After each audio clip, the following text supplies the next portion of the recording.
How's it going, everyone? Chris here, and welcome back to another Super Smash Bros. Ultimate DLC leak discussion video. Except, I'm not here by myself today. I'm actually here with one of my very good friends that I met through doing YouTube in the first place. So I am joined by my friend Gyro Master. So, Gyro, go ahead and introduce yourself. Tell him a little bit about yourself and what we're going to be talking about today. Hello everyone, this is Gar Master, like Chris has said. I used to be a member of the old Lax Chris community before I stepped down from my role and just kind of fell into the background because things just got a little bit too dramatic. So I've been watching everything from the background, just kind of observing things and talking to Chris on the side, giving him information when I have it. So now you guys are going to get to hear a lot of information that I've been keeping secret because I haven't been allowed to say anything. Yeah, and let me just say, guys, I've actually already heard some of the information that we're going to be talking about today, and there is some really interesting stuff, so you guys are not going to want to miss this. So yeah, Gyro, why don't you just go ahead and start us off? What do you have to tell us today? Alright, well, starting off, I can't reveal the names of the people who I got the information from, but have had the information since of E3, and particularly the first information is that Joker was actually not going to be the first DLC fighter we got, because there's a couple things that happened that there was a company that cut out from the plan for the DLC Fighter Pass, and that actually is Capcom. They had a Wow. character they were going to have in there for the very first fighter, and there's actual evidence of this from the data mine. You remember when we had that code named Jane, right? Yep, absolutely. And how it was there with Joker, and also when they found what was it called, Brave? Wasn't that also, like, when there was the rumors of Joker having a female alt with a ponytail or something like that?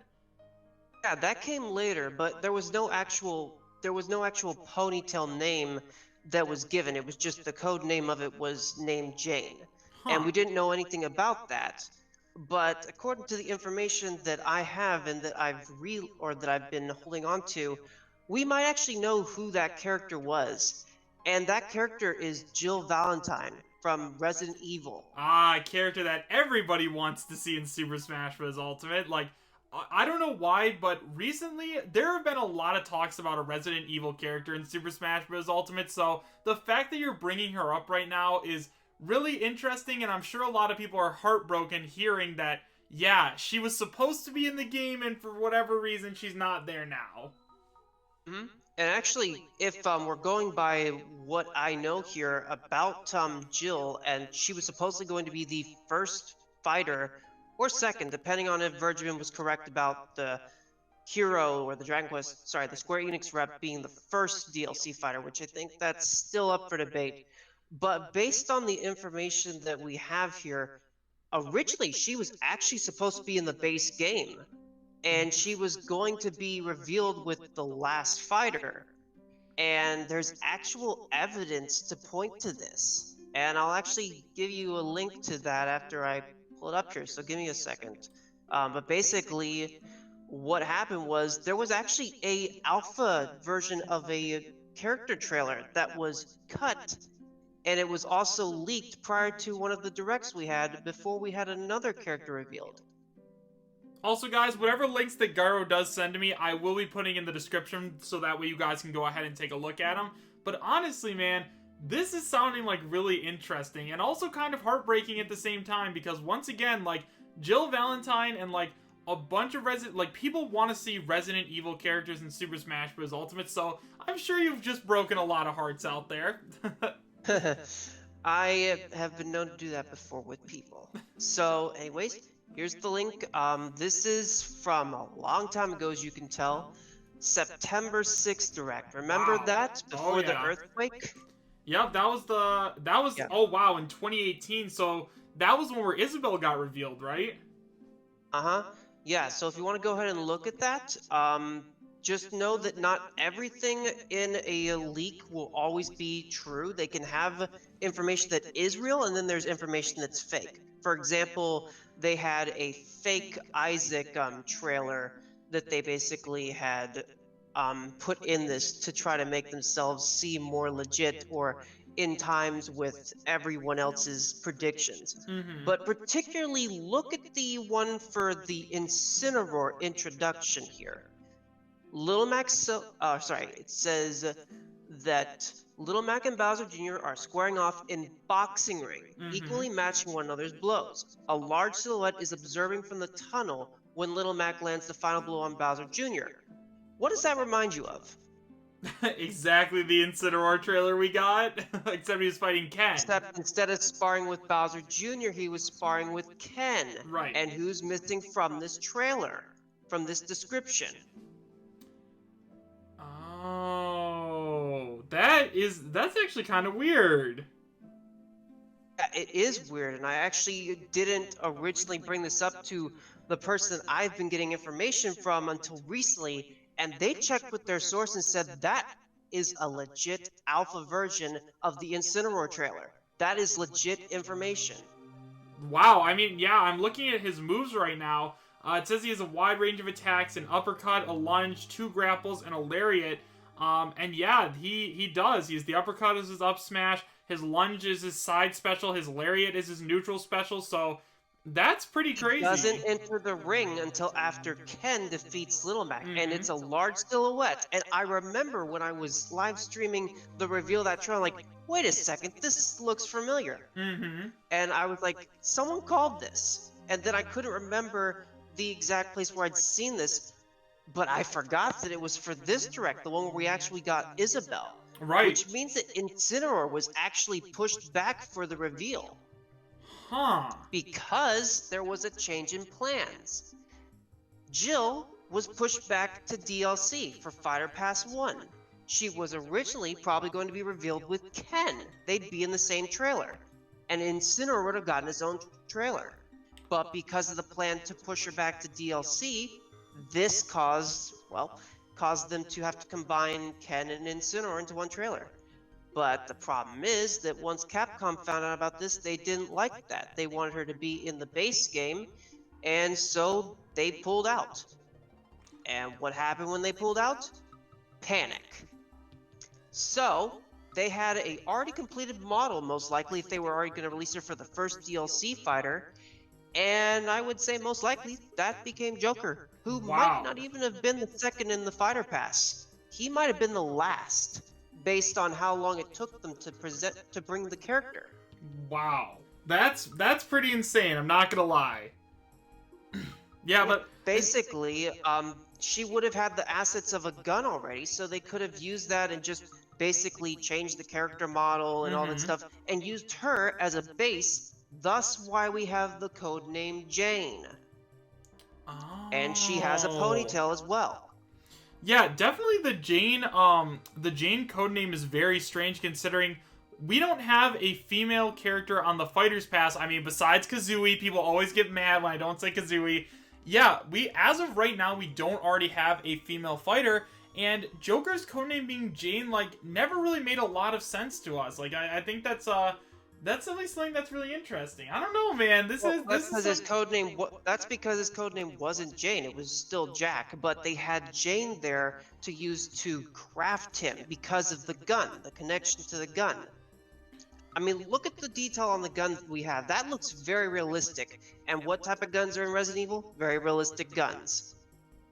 Huh? So they probably used her as a base after she was cut. And the reason why we didn't get Joker so soon was because they had to take all that time changing the models and everything so that they had him ready with his unique moveset and everything, and were completely removing her. Hence, when that next update came that the data mine, that the codenames were removed, that was the point where they had made the screw up of letting people know what happened, but didn't know what the name of the character was. Huh. Well, I see. They didn't want people to find that out. Right.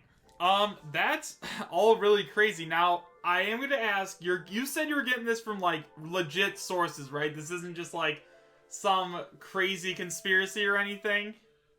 It's not a conspiracy. The person who I get my information from, their source is the same person as Sabi. Wow, and they've proven that to you beyond a reasonable doubt. Yep, they've already had a couple things that came true. I remember when we had the Paragon leak. Oh, yeah. I believe it was that they'd said not Sans, and that also we would be getting Waluigi No Joke, which at Mm-hmm. the time, from what I understand, it was as early as February that people were hearing Waluigi in 2019. And this is probably because they had the character, Jill, who was cut from the roster, from the DLC pack. So they had to put some type of cover up so people wouldn't get suspicious of why they didn't have a fifth character there. Right. But basically, what I know, what he told me was that Sans was indeed not going to be the fighter. He was told that it would be Frisk, and we found out why this was the case. It was because his source had heard the Megalovania remix, Right, and I and mean, that mm-hmm. they assumed that was for Frisk. That's why they thought that Fighter 5 was going to be Frisk. Right. But when we got the Mii costume revealed with the track, then things came to light why it was in the Paragon leak, why it was not Sans, and it was just the music that people were getting the information about. The source information was for that music track, and that's what assumption made them think it was Frisk, which turned out to not be the case. Right, yeah, and I mean, I remember when everyone was speculating about Frisk. Frisk was definitely a big name for a while, because everyone was like, "There's no way they'll ever put Sans into Super Smash Bros. Ultimate." But yeah, dude, I remember that very clearly when we were all hearing about the Megalovania stuff, and then Nintendo actually went ahead and took down like a Megalovania song like off of YouTube. So everyone started speculating about this, and yeah, I mean, we all thought Frisk or we were gonna get a playable fighter, but I mean, I'm okay with Sans and the Megalovania song in Smash Ultimate, because at the very least, like, I'm glad to see that Nintendo and Sakurai are supporting indie games, especially one as, like, iconic as Undertale. Yeah, and even though iconic, the problem might have been they might have not been able to come up with a moveset for Frisk that would work, that they would feel complements the game. Right. And I can understand that. That's probably one of the biggest factors I see with certain characters not getting chosen is because of moveset Right. potential. This is actually why I predicted before we had the Smash Brothers Direct on what was it, August 2018? Yeah, it was the The 8th. Smash Direct?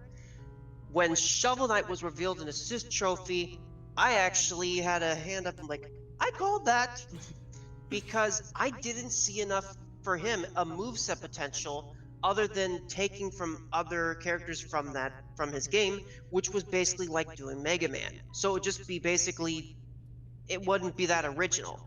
Other than his regular moves, which was the shovel, the pogo hop, which even then, those aren't originally his. They're from the DuckTales game, the old NES one. You mean The Duck pogo Hunt? cane and the DuckTales Oh. NES game, or I think NES. Yeah, that's where those two moves came from, the shovel move, and what was the idea of that game as well? Collecting treasure. Huh. What is Shovel Knight doing? Collecting treasure. It was more of a homage than it was an original idea. Right. That's kind of why I saw it not being its own character, but being Right. an assist trophy. Right. And I was right. Huh. Which Crazy. people weren't exactly too thrilled about that. Right. Yeah. No, Sorry, catch my breath for a second. You're all good, bro. No, please continue. I'm learning a lot, and this is really interesting. Yeah. So recently, what I had been doing was I actually was talking to the friend who has the source, and just basically comparing some notes. Like again, like the Jill stuff, like when she was cut from the roster, or when was this first decided by Capcom? Hey, we don't like this. We don't like that she's being moved to DLC, so we're cutting out. Right. So when did that happen is the real question, and it could have been as early as September, based on the fact of that CGI trailer, that alpha, or even earlier, because those trailers are made way in advance. Mm-hmm. Gosh, this is just absolutely insane, man. Which also then made me have to ask the question, why were people hearing Waluigi as early as February if the DLC fighters, if the entire roster and the fighter pass were all chosen before the project plan plan completed in December of 2015, which we actually have a Famitsu article that Sakurai told us when the Mm-hmm. project plan completed. And then what probably came to mind was when they cut the character, they had to scramble for something to cover it up. Right. And that again is the Waluigi cover up or placeholder. So, And another piece of evidence that we have towards Jill originally being in the Fire Pass, that Daisy theory.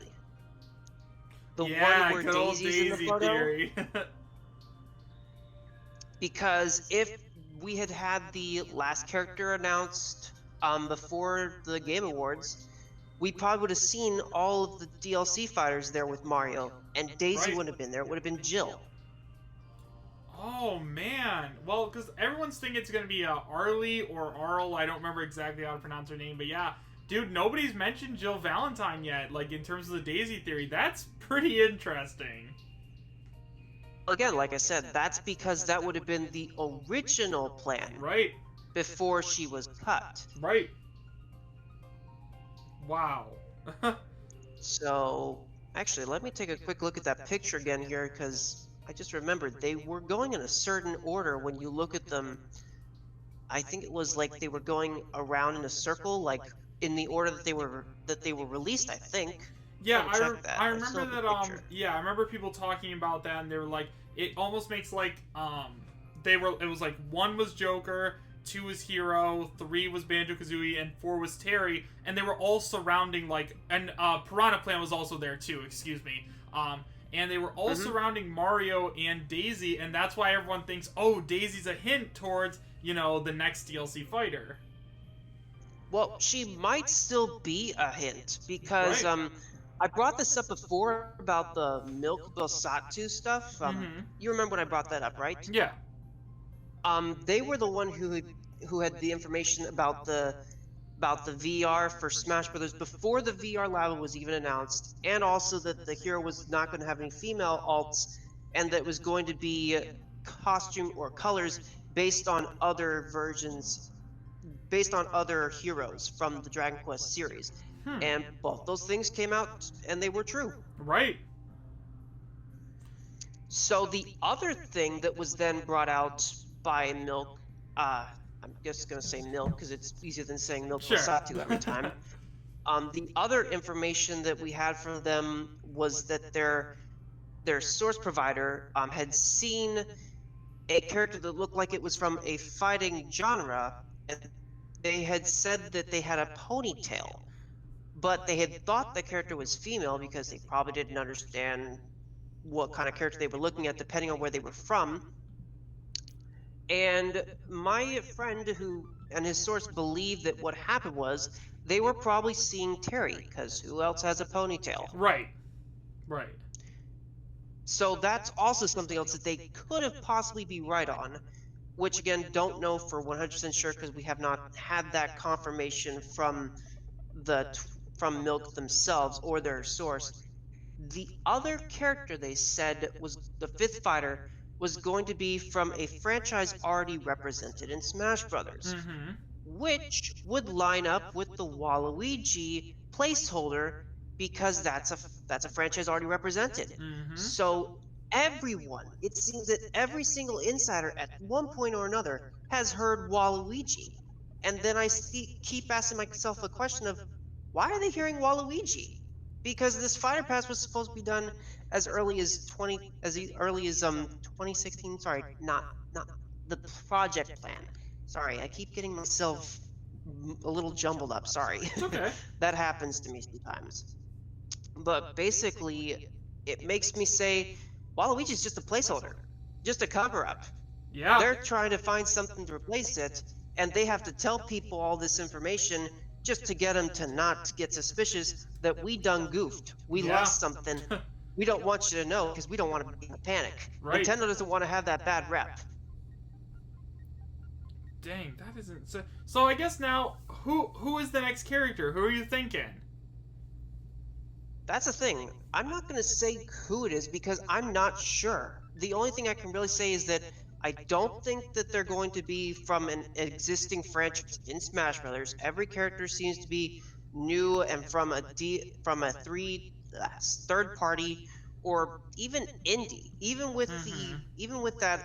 Even with the Sans sorry, even with the Sans Me costume, Sakurai actually went a little in detail about that. Now, Mm-hmm. why would he do that if it was just for a costume? Mm-hmm. I mean, obviously, he wanted to make note of the fact that this is a third party special exception, in a Right. sense. But in a sense, that was the first open door for indies getting in some form of playability. Mm-hmm. And also, a lot of people who say that we're going to get assist trophies become playable, I honestly am doubtful of that because of how much detail is put into those assist trophies. They have air dodges for crying out loud. That is true. Waluigi is basically a playable fighter as an assist trophy. You just can't play as him. Yeah, I mean, you'd probably have an easier time modding being able to control assist trophies before you could actually get them into the game. Yeah, but don't you also Hmm. think that that could be like a way they could add those characters in since their movesets are already done? In a sense, the problem is that they're still very simplistic. Like, they still have a very base move set of what they do. Like, they're just programmed to do one specific thing. The only one I would say that has even the remote chance of being somewhat more than just a assist trophy would be Alucard. And that's because it feels like he's using a bunch of special attacks. Right. Right. That. That's the only one I can say anything towards. Wow. That. Huh. I don't know, man, but I think that they'd be willing to put in the time for a character like Waluigi. I think. I don't know. I think that's a Sakurai decision, and if I remember correctly from Smash Brothers Wii U and 3DS, I remember his Miiverse post very well. He says you can try your hardest, but it doesn't mean that you're going to become a fighter. Mm-hmm. And he used that specifically when revealing the Waluigi Assist Trophy. Right. That is true. I think what really hurts. I think the thing that really hurts Waluigi is the fact that A, he doesn't have his own game, and B, he's from a party game series. I mean, technically Daisy also falls into that category, but she's an Echo fighter. Right. That's the exception. Right. I mean, I still remember when we had the Grinch leak and I thought that Shadow was going to become a character. Yeah, we had a lot of hopes die on that November Direct. That is true. Yeah, but I don't know, man. Me- I think that Sakurai as well. I mean, during Smash 4U and 3DS, just like what you said with Waluigi, I mean, Sakurai was also saying Ridley was too big to make it into Smash. So it is. I don't know. And now we have Ridley as a playable character in Smash Ultimate alongside King K. Rool. It seems like at this point they're adding in characters that the fans want to see, and I don't think there's one character that people universally want more than Waluigi. It doesn't hurt me whether he gets in or not. I just want to make sure that other characters that are more deserving get in first, just in my opinion. Fair. Now, But- of course, who is deserving, that's a matter of opinion.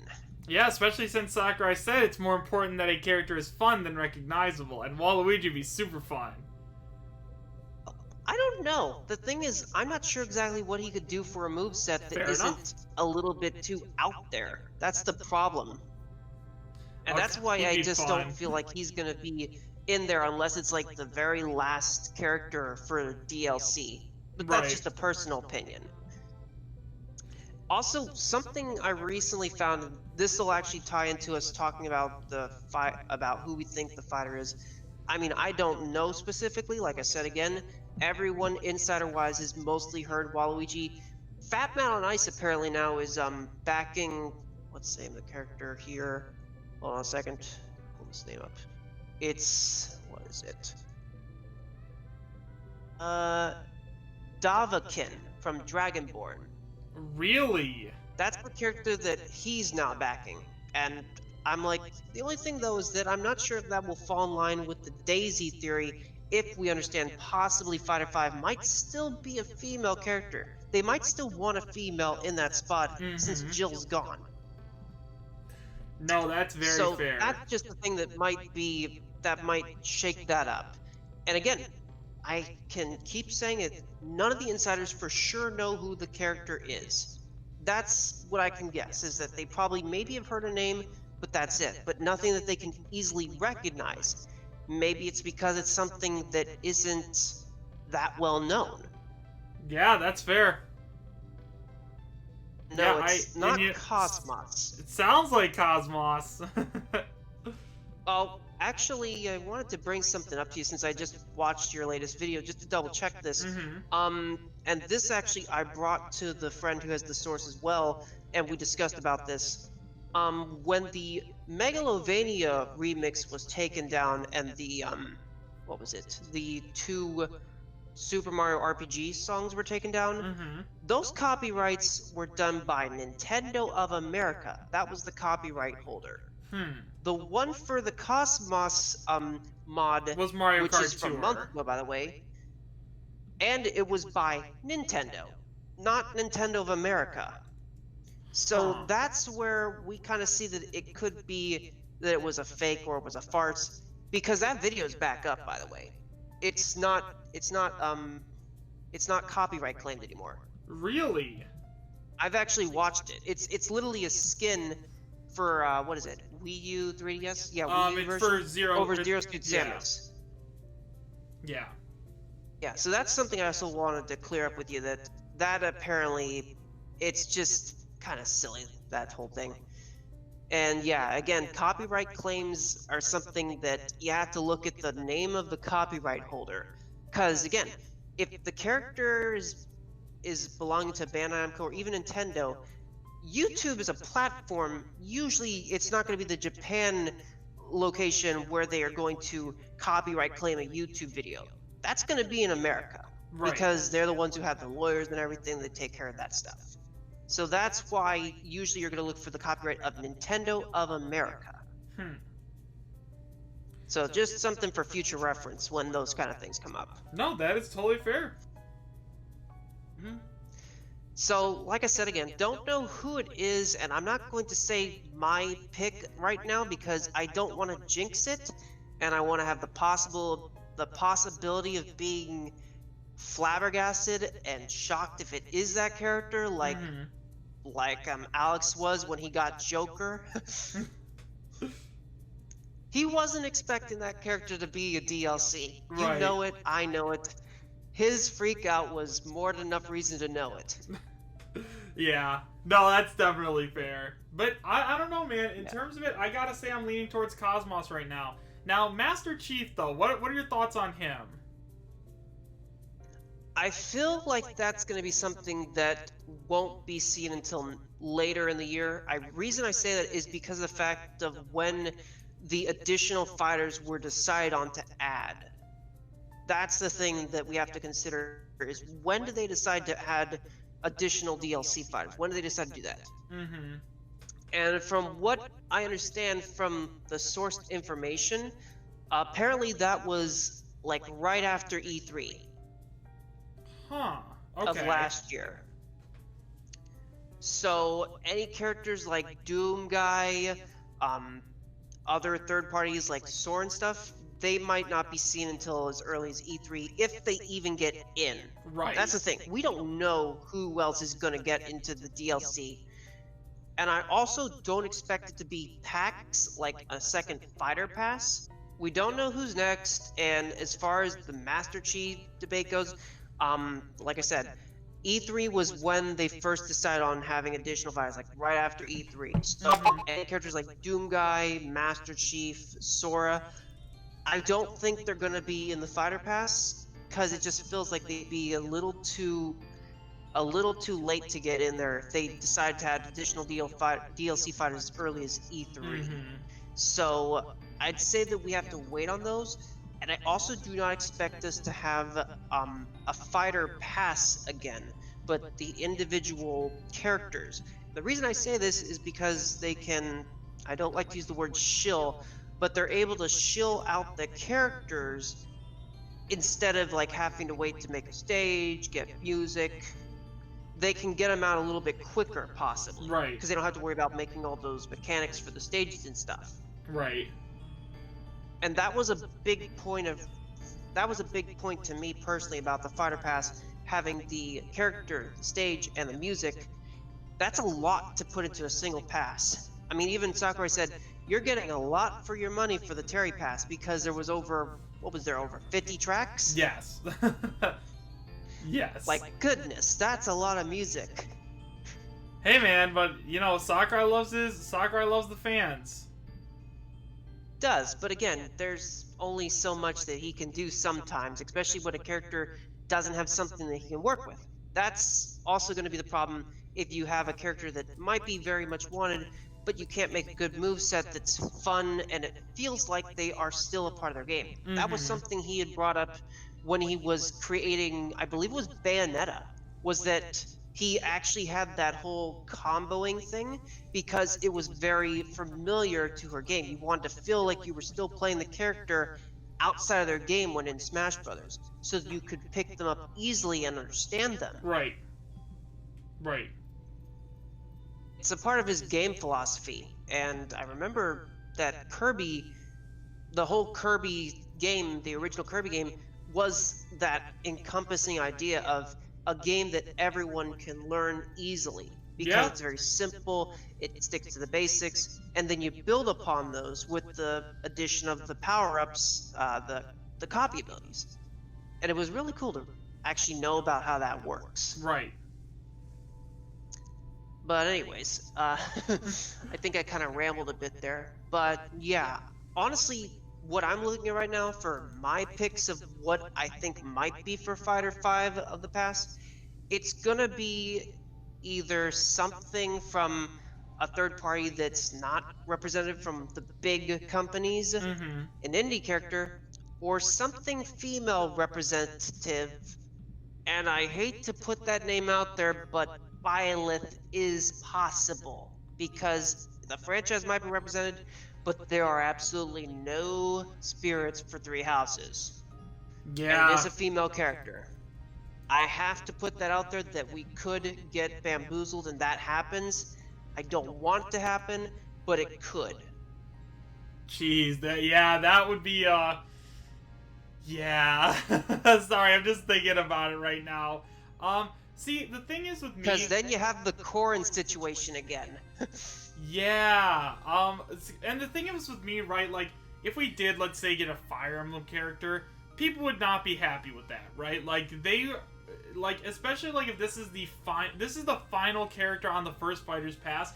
This is to be a character that people actually want to see. This can't be just some character that was just thrown together. This has to be a good way to end off the pass, and the reason I think it is going to be a big character like Waluigi or, you know, or Sora or Master Chief is because, like, Banjo-Kazooie, probably the most requested character, like, for DLC besides Waluigi, got in as the third fighter, and then they revealed Terry, who, let's all be honest, it was a little lackluster, so this next one has to be a good one. That's at least how I'm looking at it right now.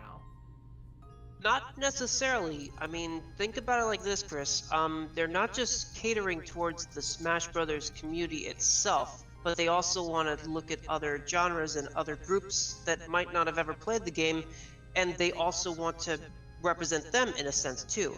I actually did some research, like literally just kind of looked at an old YouTube video from Source Gaming, and I actually found something that was really interesting. Because they took a poll back before Joker was revealed, and Joker wasn't even in the top 50 for their characters, the top 50 characters that people voted for. The first place one was Banjo-Kazooie. Yes, I think that Microsoft threw everyone a bone with that, and Sakurai was willing to work with Rare and everyone. But then you've got the character Erdrick, which people only really voted for because they'd heard it from Virgibin at the time, that we were getting some form of Dragon Quest representative. But then you look down this list, at 101 is Terry Bogard. At 112 or 112, you have Luminary, which is the default skin for our hero character. At 128 is Joker. At 146 is Hero from Dragon Quest. At 158 is Jill Valentine. So it's not so much necessarily that we're looking at characters that the Smash community wants, but those outside of the community. But would you say that there's people outside the Smash community that really wanted to see Terry Bogard? Yes, I'd say that there's definitely a fan base for him, because after he got into Smash Brothers, the Fatal Fury series got more recognition, and it started to do the same thing that happened with Banjo-Kazooie when Sakurai brought up Microsoft. Remember when Microsoft was trending in Japan? Yeah. So yeah, getting into Smash Brothers seems to be a pretty big deal. It makes you more recognized. It provides light on your series, and people get a chance to look at it. They think about it. They wonder exactly what it is that you're showing them. Or not always necessarily what they're showing them, but they are curious about their roots, where they come from, the character's history. So they play those games. And the other thing to notice, that outside of Joker particularly, all of these characters have had some form of history with Nintendo. And even with SNK and Terry, their anniversary packs and their basically their arcade game packs have been released on the Switch. I've actually looked at them, like there's Fatal Fury 1, 2, 3 in a bundle or something like that. So all of these characters, in one way or another, have been represented on a Nintendo system in some way, shape, or form. Wow, okay. That's fair. Yeah, and again, Joker has the dancing one, or the Warriors, the Fire Emblem Warriors Heroes. What is it called? The Persona? Hyrule Warriors Fire Emblem Heroes. Is that what it's called? Yeah. It's getting one of those Dynasty Warrior games. Oh, that's okay. what we had. Okay. That's coming to Switch. So that's where Joker's gonna be on the Switch. It's not gonna be the Persona 5 yet. It might come. We'll have to wait and see. But beyond of that, that actually now puts me in a pretty good time for games that we have to wait and see. Last thing to talk about. Direct information and a new Direct coming. So you said that recently that you think that we might get a Nintendo Direct in February or this month? I'm After thinking that last video you had. I think it's going to be this month. However, I wouldn't be surprised if we ended up getting one in February, because we haven't had a January Direct since I believe it was 2015. So, you know, I think that with the new recent GameStop leaks or whatever, with the SKUs coming out and everything, it's very possible that that could be hinting towards us getting one in January. But I think it's either going to be January or February. February at the absolute latest, and the reason I say that is because the Fighter Pass ends at the end of February, so they're going to need some place to show off this character. Granted, I guess it is possible they could just do a trailer up on the YouTube channel. However, I think it would be a lot more fun if they did it at the Nintendo Direct, so that's at least kind of where my head is right now. Alright, well, my friend, who again is the one with the sources, he goes around, he finds information as well, and he pointed me to this Twitter post. Okay.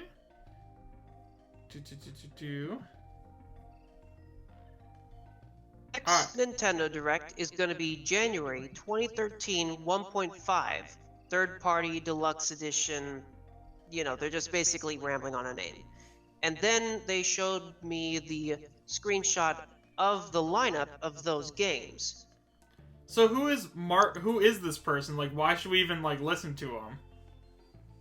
I think they probably have some type of insider source. I mean, why would they just suddenly say gonna be a January 2013 1.5?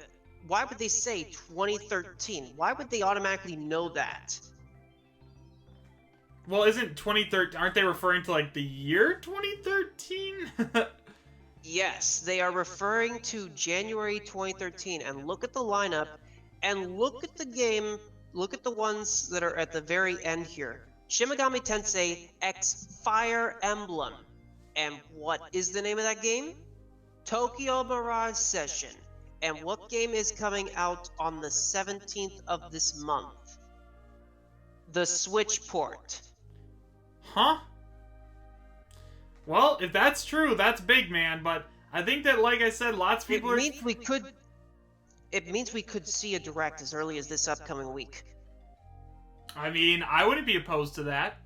I don't think anyone right would. now, I've been thinking it's possibly we get one on the 7th, and the reason I say it is because of the maintenance schedule. Yep. We have a maintenance on the 6th and then on the 8th.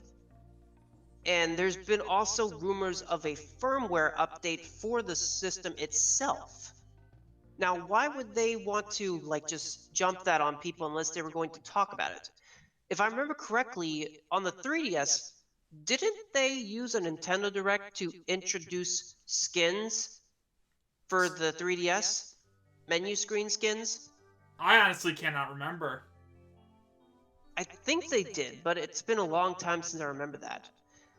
But anyways, let me basically show you from that list what my prediction is for what we could be looking at, except for what I don't know, for that list of when... Yeah, I'm getting tongue-tied. Good thing we're going to be ending here soon, because I'm running out of things to say. Sorry. You were all good. A little bit flustered. And yeah, I apologize again to the viewers. It's been a long time since I've been on a recorded call and getting to speak my voice or speak my thoughts about something like this. Like, I love the Smash Brothers series, but sometimes there are certain things that I just cannot stand within it. Some of the changes that were made to the game, I kind of was always like, why'd they make this decision? Why can't we do the pivot grapple anymore? Because you can't run through character. Just like these little choice decisions. I've followed Smash Brothers since of Melee, and I've always been one to enjoy having speculation about it and see what's coming next. But yeah, this is basically my list when compared to this screenshot of the 2013 Direct lineup. This is what could be what we're looking at in terms of the layout for the game lineup that we could be looking at. In terms of what they show us in the Direct. Right. Well, like I said, this will all be put up on screen so the viewers can see everything. But yeah, man, oh man, could you imagine if, like, today, we're filming this on the 4th, you guys are gonna see it tomorrow on the 5th, but could you imagine, like, if we posted this video and then we got the announcement of a Nintendo Direct happening on the 7th? That'd be insane. But yeah, man. We'd find it on Monday. Oh my god. I mean, that's also possible. Either, yeah, they usually do 1 or 2 days in advance. I don't know. I think that we are in for one very soon, though. I think that Nintendo has some stuff, because the last one we had was in, what, September? I was in September, and then I think we only had a couple of Nindy ones? Yeah, Nindies. And the only other thing I can remember that we had was the Terry Bogard video. That's it. Yep. Oh, yeah, and like the Super Mario Maker 2, the pad. Right, with the Zelda, update, yeah. The version update, right. With the Zelda stuff, which is cool, by Definitely. the way. And, oh yeah, that's one more thing that I actually forgot about. From that thing, that leak that I showed you for the beta, or the alpha version of the Incineroar trailer, there was one other thing on there. And look at the 2013 lineup for, look at the 2013 Nintendo Direct lineup. The Wonderful 101. Being ported to the Switch and coming very soon. It said on November 23rd, but again, information not always accurate. But again, I think a port is very much possible. And if it is to be believed that this Direct will be a kind of 1.5 version of the January 2013 Direct from years past, we might be looking at seeing Bayonetta 3 and the Wonderful 101. And we'll get a look at the Bayonetta 3 I think we'll probably get another look at the Xenoblade Chronicles remake, which would be where the Monolith Soft is at. And then Legend of Zelda, they'll probably show us a little bit more about the sequel game for Breath of the Wild. Man, that There's would just be... a lot of things on here that make sense that line up with this that I can't just fault it necessarily that it might be correct that this is a little bit of a 1.5 of that old direct. Right. Well, guys, with all Which that... would be kind of crazy. Yeah, definitely. Well, guys, with all of that being said, if you guys have any thoughts about anything that we talked about in today's video, make sure you guys let us know in the comment section down below. Gyro, I believe that he is going to be answering some of the stuff in the comments. Like, if you guys have any thoughts or anything else like that. Yeah, I think, Gyro, will you be responding to them? If they at me, because again, I'll have to check and see if anyone's actually messaged me, because I don't have my YouTube constantly signed in for privacy reasons. And yeah, I'm not constantly on YouTube because I do have a job and stuff, but I'll do my best to answer questions when they have them. Cool. So and provide what information I can. Awesome. So with all that being said, guys, thank you guys all so much for watching, and a very special thank you to Gyro for coming onto the channel today. You know, we've known each other for a very long time. Gyro is a good friend of mine. And Gyro, do you have anything you want to plug? A Twitter, YouTube, anything else like that? Because if not, I don't really have a social media. And my YouTube page is so outdated, I don't even want to talk about it. Fair enough. So with that being said, guys, special thank you to Gyro for coming out today. And thank you guys all so much for watching. Have a great rest of your day, and we'll see you guys next time. Take care. Thanks for having me.